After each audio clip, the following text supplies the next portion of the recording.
Hi అండి. Good morning. ముందుగా అందరికీ తొలి ఏకాదశి శుభాకాంక్షలండి. నేనైతే మంచిగా మా మా ఇంట్లో తులసమ్మ వారి దగ్గర చక్కగా ముగ్గులు పెట్టేసుకున్నానండి. అలాగే మా పూజ గదిని కూడా అందంగా అలంకరించుకుని పూజ సామాగ్రి కూడా శుభ్రంగా కడిగి పెట్టేసుకున్నానండి.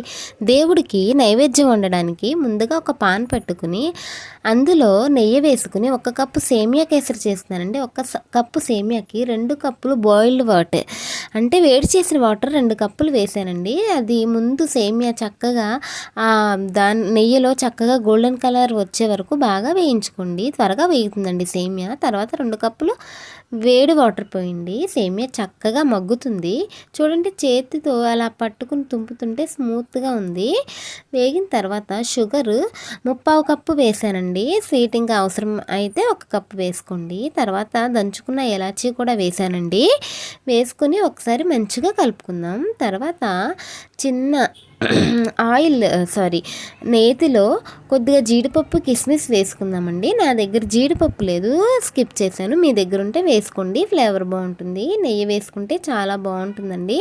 నెయ్యి వేసుకుని చేసుకుందాం. అలా వచ్చి పూజ గదిలో దేవుడికి నైవేద్యం పెట్టుకున్నానండి. ఇంకా పూజ చేసుకోవడానికి అన్ని అరేంజ్మెంట్స్ చేసి పెట్టుకున్నాను.